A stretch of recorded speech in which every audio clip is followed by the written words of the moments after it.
The warship hung in the darkness of space like a metal beast waiting to feed. It was called the Eternal Conquest, and it had earned that name through blood and fire across 17 different worlds. The ship was home to 300 of the finest soldiers the Valorian Dominion had ever produced. These were warriors who had never tasted defeat. They had crushed civilizations, broken armies, and made entire species kneel before them. Now they floated above a small blue and green world. The humans called it Earth. Commander Kethral stood at the center of the tactical chamber. He was tall even by Valorian standards, his dark carapace covered with the scars of 100 battles. His forearms were folded behind his back as he watched his soldiers fill the room. They moved with the easy confidence of predators who had never met anything they could not kill. The chamber was vast, built to hold hundreds. Seats rose in circles around a central platform where holographic displays could show anything the commander wished. The walls were lined with the flags of conquered worlds, each one a reminder of Valorian supremacy. Lieutenant Voss entered last. He was older than most. His carapace faded to a dull gray, but his eyes were sharp and cold. He had led the ground assault on 6 different planets. Every single time, the enemy had broken within days, sometimes within hours. He took his seat near the front and waited. Commander Kethral raised one of his arms, and the room fell silent. "Today we begin the conquest of our 18th world," he said. His voice was deep and carried easily through the chamber. "The species calls itself human. They have spread across their system but have not yet reached beyond it. They have no faster-than-light travel, no energy shields, no genetic enhancements. By every measure, they are primitive." A low rumble of amusement passed through the soldiers. This would be easy. This would be quick. The commander touched a control panel, and the holographic display flickered to life. Images began to appear in the air above the platform. Strange images, paintings and photographs and moving pictures from human history and human imagination. "Before we descend," Kethral continued, "I want you to understand what we are dealing with. Our intelligence teams have studied human culture extensively. What they found is entertaining." The first image showed a human male covered in blue paint, screaming as he charged toward an army. The soldiers watched with confusion. "The humans have legends," the commander explained. "Stories they tell themselves about what they are capable of. This image comes from one of their historical dramas. It shows a single warrior leading a small force against an empire. According to the story, they won." Laughter rippled through the chamber. More images appeared. A human standing alone on a bridge, holding back an army. A wounded soldier carrying his fallen companion across miles of hostile territory. A pilot flying his damaged aircraft directly into an enemy vessel. A small group of humans defending a building against thousands. "These are their heroes," Kethral said. "Their legends speak of warriors who continued fighting with arrows buried in their chests. Of soldiers who held positions alone against impossible odds. They have stories of something called berserkers, warriors who felt no pain, who could not be stopped until their bodies were completely destroyed." Lieutenant Voss let out a harsh clicking sound that passed for laughter among his kind. "And they believe these fantasies? They teach them to their children," the commander replied. "They build monuments to these so-called heroes. They make their entertainment about humans performing impossible feats of strength and endurance." The chamber erupted in mockery. Soldiers slapped their armored limbs against their seats. Others made sounds of disbelief and scorn. "Look at them," one soldier called out. "Soft skin, weak bones, no claws, no venom, no natural armor of any kind. And they think they are warriors. They are barely more than prey animals." Another added, "This will not be a conquest. It will be a harvest." Commander Kethral allowed the laughter to continue for a moment. He was enjoying it too. The humans were physically weak compared to almost every species the Dominion had encountered. They had no natural weapons. Their bodies were fragile sacks of water and tissue that could be torn apart with minimal effort. "Our plan is simple," the commander announced, and the laughter died down. "We will land a small force in an isolated region. We will capture specimens and assess their resistance capabilities. Then we will signal the main fleet, and the full invasion will begin. Based on our analysis, I expect this world to be fully pacified within 30 standard days." Cheers filled the chamber. 30 days was generous. Most conquests took less than 10 once the fleet arrived. "The landing party will consist of 300 soldiers. That is more than enough to handle any resistance we might encounter." Are there any questions? Lieutenant Voss raised one of his limbs. Commander, what weapons do the humans possess? Primitive projectile weapons, mostly. Chemical explosives. Some energy weapons. But nothing that can penetrate standard armor. They have nuclear capabilities, but our ships can neutralize those before launch. In short, they have nothing that should concern us. Voss nodded, satisfied. This would be simple work. In the far corner of the chamber, hidden in shadow, one soldier did not laugh. She did not cheer. She sat perfectly still and watched the images of human legends with an expression that might have been fear. Her name was Sergeant Miravel. Once, she had been considered one of the finest warriors in the Dominion. Now she was a broken thing. Her carapace was covered with scars that had never properly healed. One of her eye sockets was empty, the eye lost to violence she never discussed. 3 of her 6 limbs were gone, replaced with crude mechanical prosthetics that clicked and whirred when she moved. She was the only survivor of the Battle of Colony 7. No one talked about Colony 7. The records had been sealed. The official report claimed a reactor malfunction had destroyed the colony and the battalion sent to secure it. 2,000 soldiers lost to an accident. A tragedy, but nothing more. Miravel knew the truth. She had lived it. She had crawled through the blood and fire of it. She had seen things that still woke her screaming in the night. She looked at the images of human legends floating in the air. The berserkers who felt no pain. The warriors who would not stop fighting. The soldiers who chose death over surrender. The other soldiers saw primitive fantasies. Miravel saw memories. She wanted to stand up. She wanted to tell them what she had seen. She wanted to describe the human researcher who had kept firing after losing both arms, who had used her teeth to pull the trigger until plasma finally ended her. She wanted to tell them about the security chief who had laughed as he triggered the explosion that killed himself and 300 Valorian soldiers. She wanted to tell them about the maintenance worker, the young human with no combat training who had hidden in the ventilation system for 4 days, who had emerged at night to kill soldiers in their sleep, who had written messages in Valorian blood on the walls, who had smiled even as they finally cornered him. She wanted to tell them that humans did not break, did not beg, did not surrender, but she said nothing. Her warnings would not be believed. They would call her damaged, traumatized, unreliable. They would say that whatever happened at Colony 7 had destroyed her mind along with her body.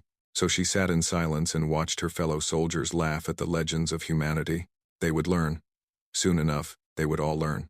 The human legends were not fantasies. They were not exaggerations. They were not the desperate dreams of a weak species trying to feel strong. They were warnings. And the Valorian Dominion had not listened. The dropships fell through the atmosphere like metal rain. Inside each vessel, Valorian soldiers sat in perfect rows, their weapons charged and ready. They had done this 17 times before. They knew exactly what would happen. The locals would scream. The locals would run. The locals would die or surrender. It was always the same. Commander Kethral watched the landing zone approach on his tactical display. His intelligence officers had selected a region the humans called Montana. It was far from the major population centers. The terrain was rough and wild. Most importantly, it was isolated. By the time the humans understood what was happening, the Valorian forces would be dug in and ready for the main fleet. The dropships touched down in a wide valley surrounded by mountains. The air was thin and cold, but Valorian soldiers were engineered to survive in almost any environment. They poured out of the vessels in disciplined formations, their weapons sweeping the tree line for threats. The bioscanners began their work immediately. Within moments, they had mapped everything within 10 kilometers. Trees, animals, water sources, and there, nestled in a small valley 3 kilometers to the east, a human settlement, 47 life signs, small structures made of wood and metal, primitive vehicles, no military installations, no advanced weapons signatures, no defensive positions of any kind. Lieutenant Voss studied the readings and felt something close to disappointment. This is what we came for? Farmers? All species must be evaluated. Commander Kethral replied. Their warriors will come eventually. For now, we secure the area and capture specimens for study. Move out. The 300 soldiers advanced through the forest with casual confidence. They did not bother with stealth. There was no need. What could 47 primitive farmers do against the finest warriors in the galaxy? The settlement came into view as the sun began to set. It was a simple place. Houses with sloping roofs. A few larger buildings that might have been for storage or community gatherings. Vehicles parked on dirt roads. Smoke rising from chimneys. It looked peaceful, quiet, completely defenseless. Commander Kethral gave the signal, and his soldiers spread out to surround the settlement. The plan was simple. Enter from all directions at once. Secure the adults. Eliminate anyone who resisted. It should take minutes. The first Valorians entered the settlement from the north. They moved between the buildings, their sensors tracking human life signs inside the structures. Everything was proceeding exactly as expected. Then a door opened. An elderly human male stepped onto the wooden platform in front of his home. He was old by any species standards, his hair white, his skin lined and weathered. He moved slowly, carefully, as if his joints ached. In his hands, he carried a primitive projectile weapon, a long metal tube with a wooden stock. The Valorian soldiers paused. This was unusual. Most species, when confronted with alien invaders, either froze in terror or fled in panic. This human did neither. He simply raised his weapon and looked at them with eyes that held no fear at all. "You picked the wrong town," he said. He fired twice before the plasma bolt struck him. 2 Valorian soldiers dropped to the ground. Holes burned through their armor. They were dead before they understood what had happened. The old man fell a moment later, his body smoking from multiple impacts. But even as he collapsed, his face showed no pain, no regret, only a cold satisfaction that he had taken some of them with him. For a long moment, no one moved. The Valorian soldiers stared at their fallen comrades in disbelief. This was not supposed to happen. Primitive projectile weapons were not supposed to penetrate their armor. Elderly farmers were not supposed to fight back. Then the settlement erupted into chaos. Doors burst open all around them. Humans poured out of every building, and they were all armed. Young men with rifles, middle-aged women with pistols, even children carried weapons, though they were quickly pulled back inside by their elders. The humans did not scream. They did not panic. They had known this moment was coming, and they had prepared for it. The firefight was brutal and brief. Plasma bolts filled the air, burning through wood and flesh alike. Human bullets answered back, and more Valorian soldiers fell. The humans used the buildings for cover. They moved in coordinated groups. They communicated with hand signals and short bursts of radio chatter. They fought like soldiers. A human woman, perhaps 40 years old, took a plasma bolt to the shoulder. Half her arm was gone. She screamed once, then raised her weapon with her remaining hand and kept firing. She killed 2 more Valorians before they finally brought her down. A teenage boy ran from building to building, carrying ammunition to the defenders. He was hit in the leg and collapsed. Instead of crying, instead of begging for help, he dragged himself to the nearest fallen defender and took up their weapon. He died still shooting. Commander Kethral watched from the edge of the settlement, his tactical display showing disaster after disaster. His soldiers were winning. They would always win against such primitive technology, but the cost was impossible. Unthinkable. 18 dead, 30 wounded, against farmers, against civilians with no military training and weapons that should have been useless. The last human defender was an old woman. She had barricaded herself inside a building near the center of the settlement. Kethral's soldiers surrounded the structure and called for her surrender. They promised she would not be harmed. They offered medical treatment. They offered anything she wanted. She laughed. It was a dry, harsh sound that carried clearly through the broken windows. "You want to study us?" she called out. "You want to understand humans? Here's your first lesson." The explosion lit up the evening sky. She had rigged the fuel storage tanks beneath the building. The blast killed her instantly, along with 6 Valorian soldiers who had gotten too close. When the smoke cleared, Commander Kethral walked through the ruins of the settlement. His soldiers moved around him, treating wounds, collecting equipment, trying to understand what had just happened. The bodies of humans lay everywhere. Men, women, old, young, not a single one had surrendered. Not a single one had begged for mercy. Lieutenant Voss approached, his armor blackened by the explosion. "Commander, I do not understand. Our intelligence said they would break. Every species breaks." Kethral said nothing. He was staring at the body of the old man who had fired first. Even in death, the human's face showed no fear. His eyes were still open, still fixed on some distant point, still filled with that terrible cold determination. Surprise, Kethril finally said. Desperation. They did not have time to think. Once they understand our superiority, they will submit. This was an anomaly. He wanted to believe it. He needed to believe it. But somewhere deep in his mind, a small voice whispered that he was wrong. That this was not an anomaly. That this was just the beginning. The sun set over the valley, and darkness crept across the mountains. The Valorian soldiers made camp in the ruins of the settlement they had taken. They posted sentries. They activated their detection systems. They prepared for a quiet night. They did not know that in those mountains, a human was watching them. A human who had spent 20 years training for war. A human who had fought in conflicts that made this skirmish look like a game. He had heard the explosions. He had seen the lights in the sky. He had understood immediately what was happening. And now, as the night grew dark and cold, he began to move. The Valorians thought they had seen what humans were capable of. They had no idea. The first sentry disappeared just after midnight. His name was Corporal Threk, and he had been standing at the northern edge of the camp, watching the dark forest with bored eyes. The bioscanners showed nothing. The motion detectors showed nothing. One moment he was there, and the next he was simply gone. His partner found the blood 20 minutes later. Just blood. No body. No weapon. No sign of struggle. Just a dark stain on the rocky ground and drag marks leading into the trees. Commander Kethril was awakened with the news. He ordered a search party. 12 soldiers entered the forest with lights and weapons and every piece of detection equipment they had. They found Threk hanging from a tree branch. His throat cut so cleanly that he probably never even knew he was dying. His weapon was gone. His armor had been stripped. Someone had painted symbols on his carapace using his own blood. The symbols were human letters. The soldiers did not know what they meant, but they photographed everything and sent it back to the ship for translation. The message read, "Welcome to Earth." Lieutenant Voss led the second patrol personally. He took 30 soldiers, the best he had. They spread out through the forest in a standard search pattern, their sensors scanning for any sign of life. The forest was full of animals, small creatures that scattered at their approach, but nothing large enough to be human. Nothing that registered as a threat. They searched for 3 hours and found nothing. When they returned to camp, they discovered that 2 more sentries had vanished while they were gone. Same pattern. No warning. No struggle. Just blood and absence.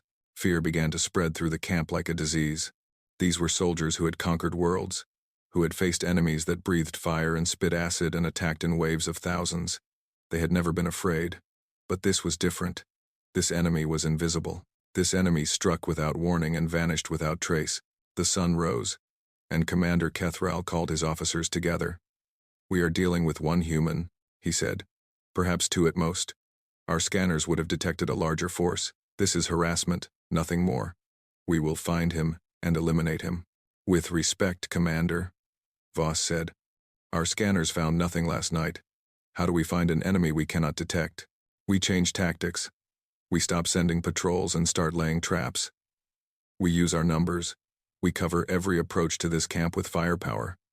Sooner or later, he will make a mistake." The day passed slowly.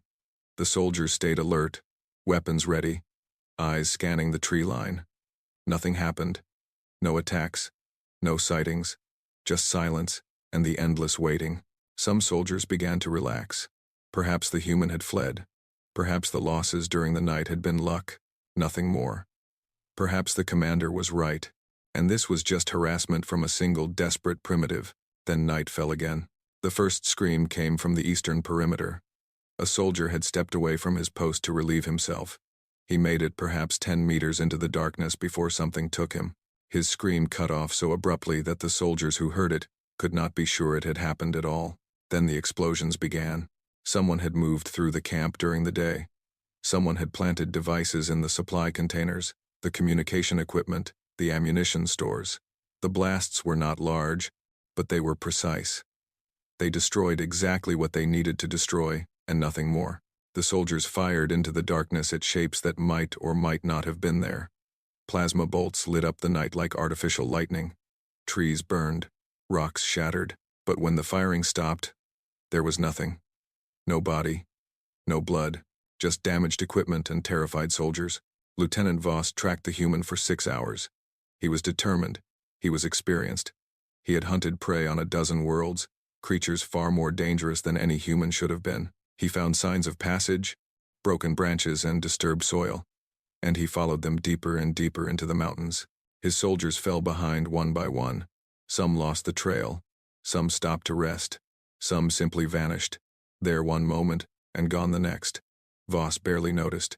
His focus had narrowed to a single point: find the human. Kill the human. End this nightmare. He finally cornered his prey in a narrow ravine just as dawn began to lighten the sky. The human was there, crouched behind a boulder, breathing hard. He was injured. Voss could see that clearly now. The human's leg was broken, bent at an angle that should have made movement impossible. Blood soaked through makeshift bandages on his arms and torso. By every measure, by every standard, this creature should have been incapacitated, helpless, finished. The human looked up at Voss. Their eyes met, and the human smiled. It was not a smile of surrender, not a smile of madness. It was the smile of a predator who had finally gotten exactly what he wanted. Voss raised his weapon. It is over, human. You are injured. You are alone. Your primitive tricks cannot save you now. The human laughed. It was a low, quiet sound, almost gentle.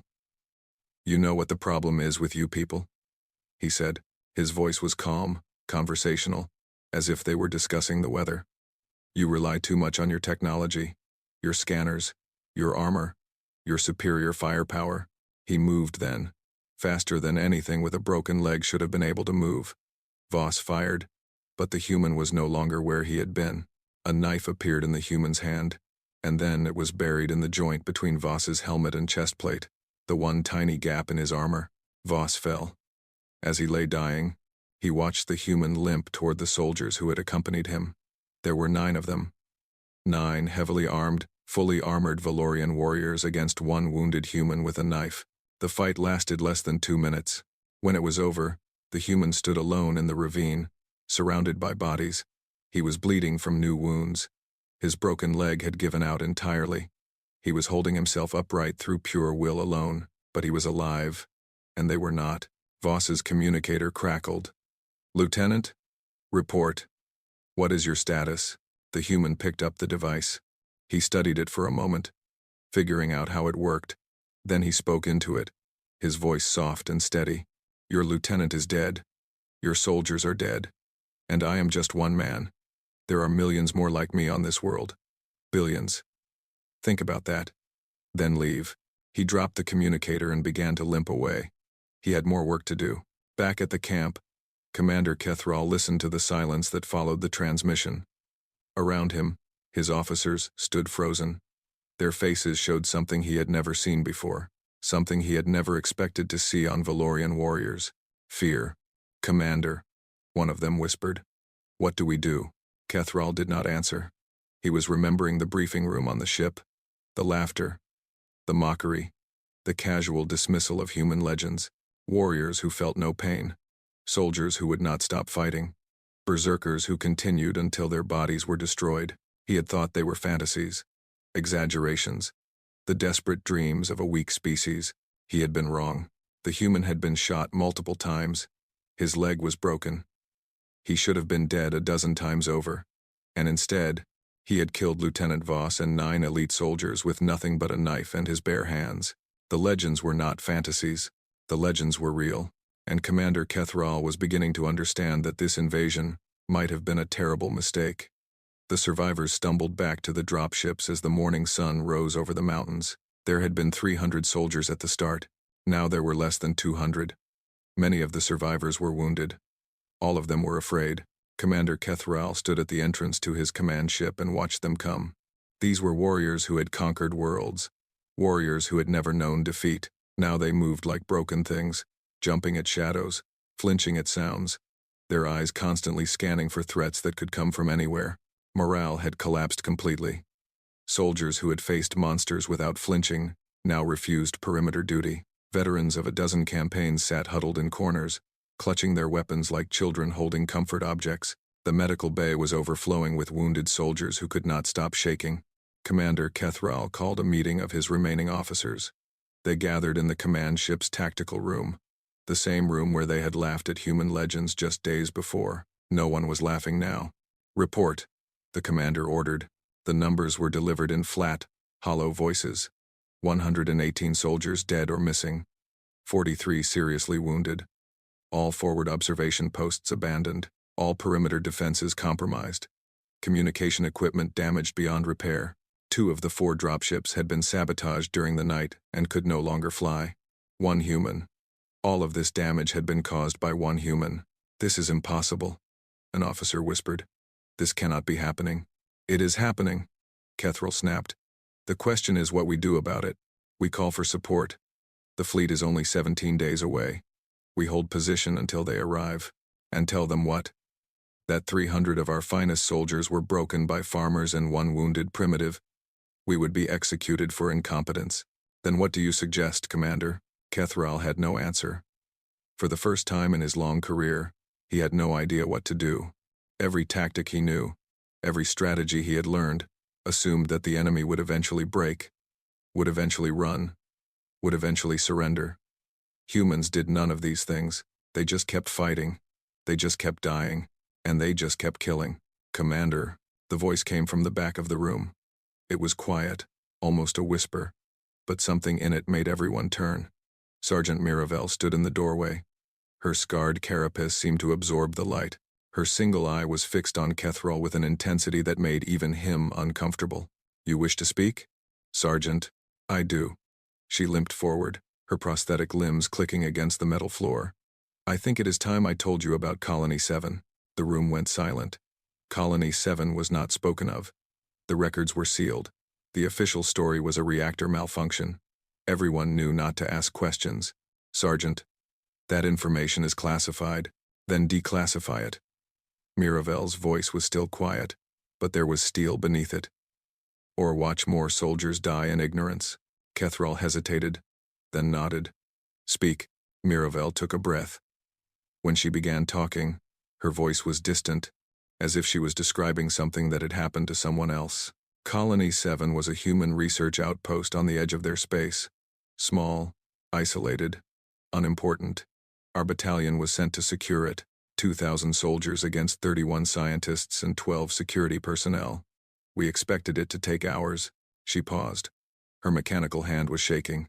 It took 11 days. The officers exchanged glances. 11 days? Against 43 humans? They had almost no weapons. A few sidearms. Some tools that could be used as clubs. Nothing that should have threatened us. But they turned that station into a fortress. They used the corridors against us. They created traps from laboratory equipment. They fought in ways we had never seen before. Her eye closed for a moment, remembering. There was a researcher, a female. I do not know her name. We never learned their names. She was stationed at a choke point on the 3rd day. We hit her with plasma fire. We took both of her arms. She fell, and we thought she was dead. Miravel opened her eye. She was not dead. She had fallen next to her weapon. She used her teeth to pull the trigger. She killed 3 more of our soldiers before we finally ended her. 3 soldiers, killed by a scientist with no arms. No one spoke. No one moved. On the 7th day, we cornered their security chief. He was the last of their fighters. We had him surrounded. We offered him mercy. We offered medical treatment. He laughed at us. Her voice cracked slightly. He was standing on a fusion cell. He had rigged it to explode. He waited until we got close, and then he triggered it. He killed himself and 300 of our soldiers. 300. 1 human. That is when we called for orbital bombardment. We fired on our own position. We leveled that entire station because it was the only way to be sure. And even then we did not feel safe. Commander Kethril found his voice. "You said the attack took 11 days. The bombardment came on day 7. What happened during the other 4 days?" Miravel's face contorted. For a moment, she looked less like a soldier and more like a wounded animal. There was one more. A maintenance worker. Young. No combat training at all. He should have been hiding. He should have been terrified. Instead, he hid in the ventilation system and came out at night. She was trembling now. Her whole body shaking with memories she had tried so hard to bury. 4 days. He hunted us for 4 days. He killed soldiers in their sleep.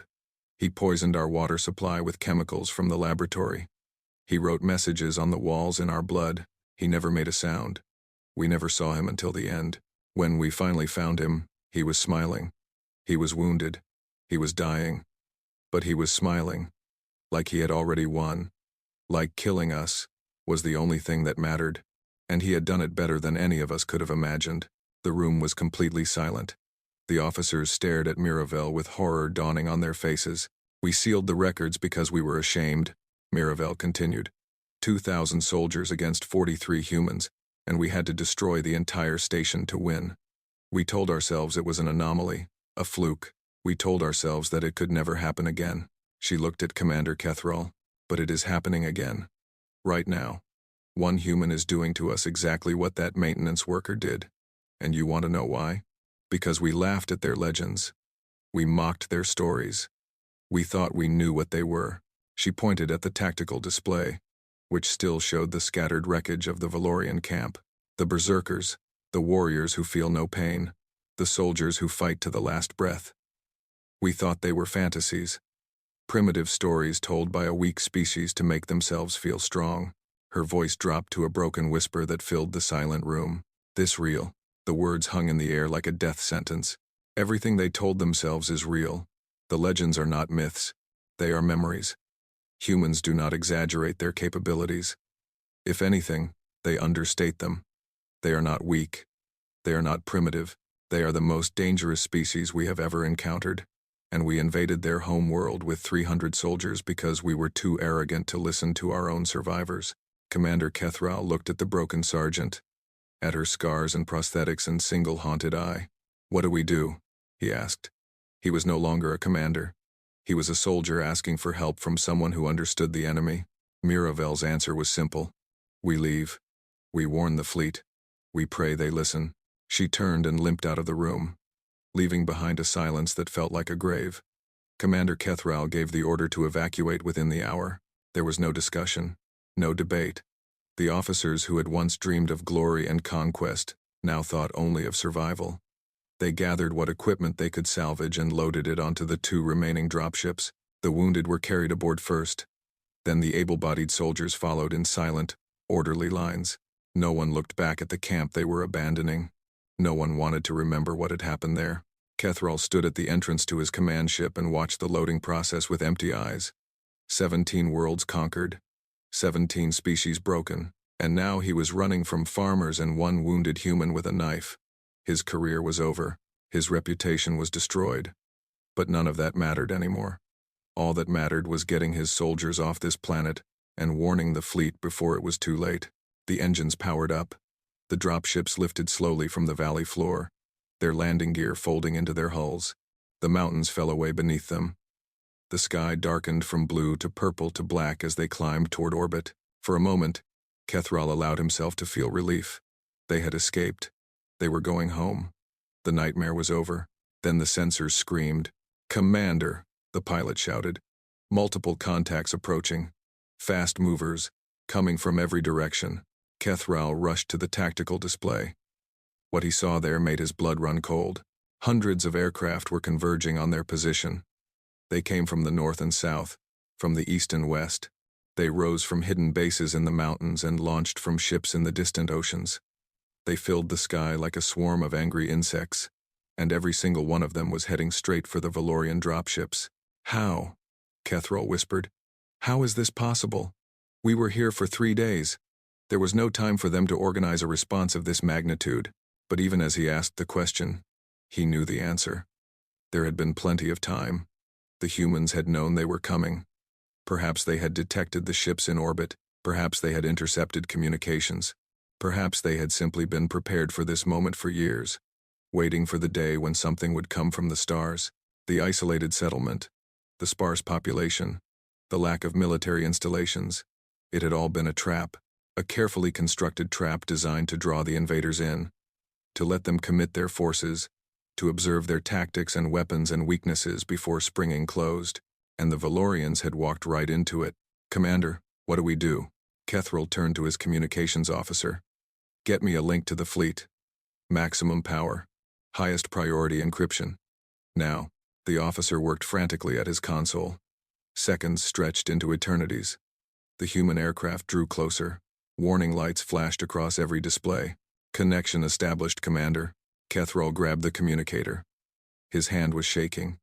He had prepared a detailed report, a careful analysis of human capabilities and psychology. He had planned to explain everything in proper military format, with evidence and recommendations and requests for additional forces. All of that was gone now. There was no time for reports, no time for analysis. There was only time for the truth. This is Commander Kethrall of the Advance Force. Emergency transmission. Do not proceed with invasion. Repeat.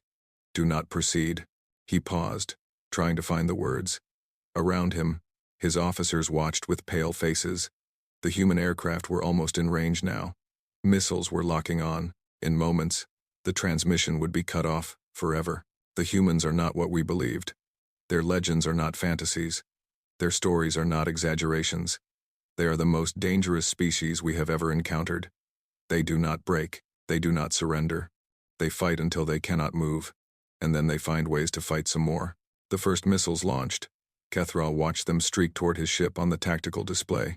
He kept talking. We came with 300 soldiers. We are leaving with less than 200, and we are only leaving because they let us. This entire mission was a trap. They knew we were coming. They studied us. They learned our weaknesses, and now they are ready. The missiles were almost there. The defensive systems were firing, trying to intercept, but there were too many.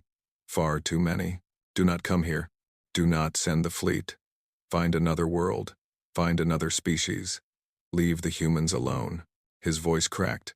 The commander who had conquered worlds, who had never known fear, spoke his final words in a broken whisper. They are everything the legends promised.